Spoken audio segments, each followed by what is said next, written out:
আসসালামু আলাইকুম সবাইকে, কি অবস্থা সবার? আশা করছি তোমরা অনেক অনেক ভালো আছো। সো তোমাদেরকে আজকে উপদেশ দিব যে আসলে সেকেন্ড টাইমার হতে হলে তোমাকে কোন বিষয়গুলো অবশ্যই মাথায় রাখতে হবে। মোস্ট অফ দা সেকেন্ড টাইমাররা ভাইয়া মাঠ থেকে পালায়, অবশেষে দেখা গেছে যে চান্স হয় না। আমার অনেক বন্ধু আছে আমার ডিপার্টমেন্ট থেকে সেকেন্ড টাইম দিয়েছে, কিন্তু একটারও চান্স হয় না ভাইয়া। বিশ্বাস করো, প্রথম থেকে শেষ পর্যন্ত দেখো তাদের যে ভুলগুলো রয়েছে, অর্থাৎ যে ভুলগুলো কখনোই করা যাবে না, তাহলে অবশ্যই অবশ্যই সেকেন্ড টাইম থেকে তুমি সিটকে পড়ে যাবা। সো প্রথম থেকে শেষ পর্যন্ত দেখো, অবশ্যই অবশ্যই আমি মনে করি তুমি একটা সিট নিশ্চিত করতে পারবা যদি সেকেন্ড টাইমার হয়ে থাকো। সো যারা এখন সেকেন্ড টাইমের প্ল্যান করতেছো, তাদের কিন্তু বড় ধরনের একটা টাইম আছে, অর্থাৎ অনেক এনাফ টাইম রয়েছে, যেটার কারণে তুমি কিন্তু সেকেন্ড টাইম প্রিপারেশনটা ওইভাবে নিতে পারবা। সো তোমাকে আগে একটা কথা মাথায় রাখতে হবে যে ডিসিশন ভাইয়া। অনেকে আসছে যে এখন আসলে সেকেন্ড টাইম দেবো কিনা, ন্যাশনালে কি ভর্তি হবো না প্রাইভেটে ভর্তি হবো।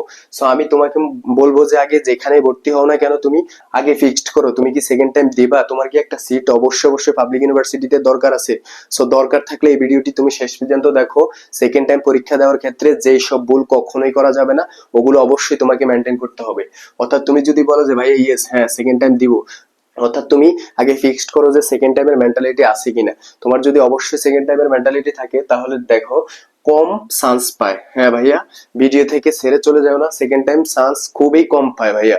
আমি যে বললাম আমার ডিপার্টমেন্ট থেকে 10 জন পরীক্ষা দিয়েছে, একজন চান্স পেয়েছে, তাও রাবিতে টপ করেছে সে। আর বাকি 9-10 জন একজনও চান্স পায়নি ভাইয়া। অনেক দূর দূর পজিশন। সো তোমাকে মাথায় রাখতে হবে যে কেন চান্স পায়নি একটু পরে বলতেছি। সো মাঠ থেকে পালিয়ে যাওয়া, most of the second timer ভাইয়া মাঠ থেকে পালিয়ে যায়। অর্থাৎ সেকেন্ড টাইমের প্রিপারেশন এখন শুরু করেছে 1 মাস 2 মাস পর, যে আমার দ্বারা আর হচ্ছে না, বারবার একই পড়া ভালো লাগতেছে না, সো সেকেন্ড টাইম দেবই না। সো এরকম নানান কারণে কিন্তু মাঠ থেকে পালিয়ে যায়, ডিপ্রেশনে পড়ে, ফ্যামিলি সাপোর্ট পায় না, ফ্রেন্ড সার্কেল সাপোর্ট পায় না।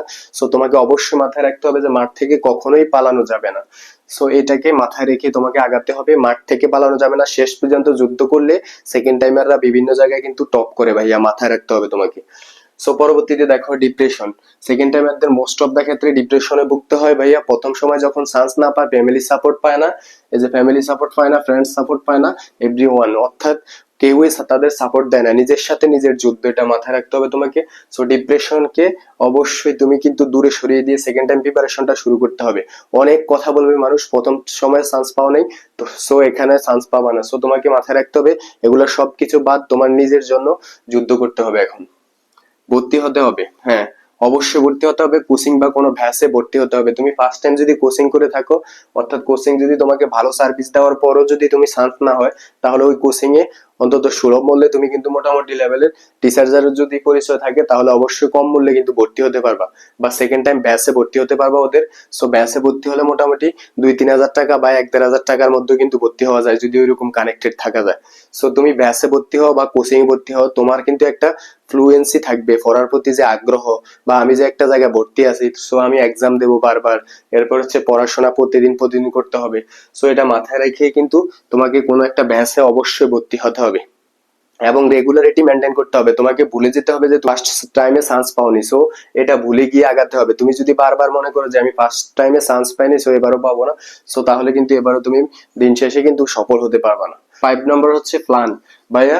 পরিকল্পনাটা থাকতে হবে স্বচ্ছ এবং কি কাছের মতো। তোমার টার্গেট থাকতে হবে আর ইউ জিএসটি, অর্থাৎ এরপর জাহাঙ্গীরনগর, এই 3-4টা ইউনিভার্সিটি যেগুলাতে সেকেন্ড টাইম মার্ক না কাটে।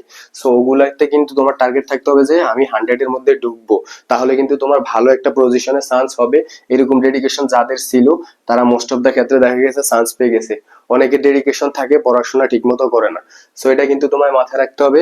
এগুলাতে কিন্তু সেকেন্ড টাইমে কোনো মার্ক কাটে না, তুমি ফার্স্ট টাইমের যে ফ্যাসিলিটিস পাবে, সেকেন্ড টাইম হিসাবে ওই ফ্যাসিলিটিস পাবা। এরপর হচ্ছে রিল্যাক্স থাকতে হবে, অলওয়েজ রিল্যাক্স থাকতে হবে। অনেকে এখন বুঝছে ভর্তি পরীক্ষা শেষ করে যে আমি সেকেন্ড টাইম দিব, এখন থেকে 18 ঘন্টা পড়তেছে। সো এগুলা কখনো ভুলে করা যাবে না।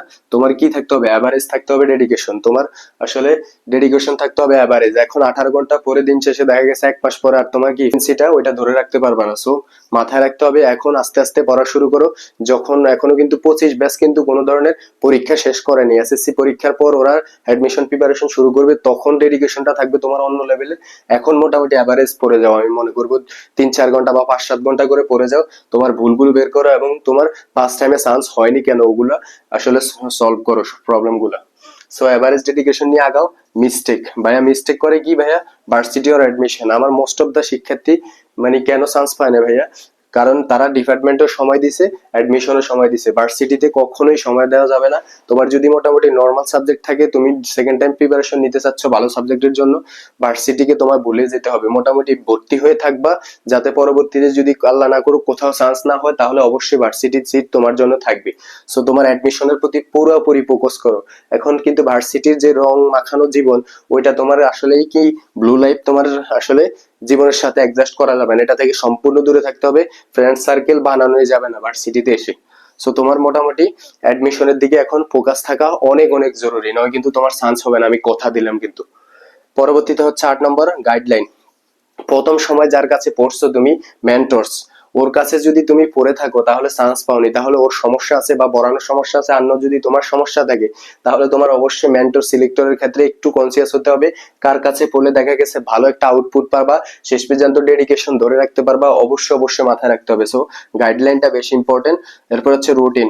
শেষ সময় এসে কিন্তু তোমার এখনো চান্স হয়নি, সো তোমাকে এখন থেকে একটা রুটিন মেনটেন করতে হবে, দৈনিক রেগুলারলি কিন্তু একটা রুটিন মেনটেন করতে হবে তোমাকে চান্স পাওয়ার জন্য। সো শেষ পর্যন্ত ডেডিকেশন থাকতে হবে, এই রুটিনের উপর ফোকাস করেই তোমাকে আগাতে হবে। মাথায় রাখবা ভাইয়া, কখনোই তুমি হারবা না যদি তোমার ডেডিকেশন এবং হার্ডওয়ার্ক থাকে, অবশ্যই অবশ্যই। So I know everything. অনেকে মনে করে যে আমি সবকিছু জানি, সো পড়া লাগবে না, সেকেন্ড টাইম এমনি হয়ে যাবে। কখনো না ভাইয়া, সেকেন্ড টাইমে এমনি তোমার কখনোই চান্স হবে না। তোমার ডেডিকেশন থাকতে হবে, আরো ফুল লেভেলে টপ করার মনোভাব থাকতে হবে, মেন্টালিটি থাকতে হবে আমি টপ 10 এর মধ্যে থাকবো, তাহলেই তুমি 100-র মধ্যে থাকার পসিবিলিটিটা অনেক বাড়বে। সো তোমাকে মাথায় রাখতে হবে আই নো এভরিথিং কে অবশ্যই অ্যাভয়েড করতে হবে। তুমি সবকিছু জানো ঠিক আছে, কিন্তু আরো বেশি জানতে হবে। ওই জানা থেকেই কিন্তু তুমি ভুল করে আসো, অ্যাডমিশনে দিন শেষে চান্স হয় না। সো এই সকল বিষয়গুলো তোমাকে অবশ্যই অবশ্যই মাথায় রেখে সেকেন্ড টাইম প্রিপারেশনের জন্য নামতে হবে, এবং মাথায় রাখতে হবে এই ভুলগুলো কিন্তু করলে তুমিও কিন্তু আমার ওই ফ্রেন্ডদের মতো 8-10 জনের মতো তোমারও চান্স হবে না। সো মাথায় রাখতে হবে যে সেকেন্ড টাইম প্রিপারেশন নিচ্ছি, আমি নিজের সাথে নিজে যুদ্ধ করছি, আমাকে একটু ভিন্ন অ্যাঙ্গেলে বা ভিন্ন সেন্সে কাজ করতে হবে। সো এইসব বিষয়গুলো তো তোমাকে ভুলও করা যাবে না, সেকেন্ড টাইমে যদি তুমি একটা সিট নিশ্চিত করতে চাও। অবশ্যই ভাইয়ার চ্যানেলটিকে সাবস্ক্রাইব করে রাখবা, যে কোনো হেল্পফুল ভিডিওর জন্য। তোমার জন্যই তো ভাইয়া আছি, সো হেল্পফুল ভিডিও তোমায় অবশ্যই অবশ্যই চ্যানেলে পেয়ে যাবা। সো শেষ পর্যন্ত অবশ্যই তোমার জয় হবে। ধন্যবাদ তোমাকে।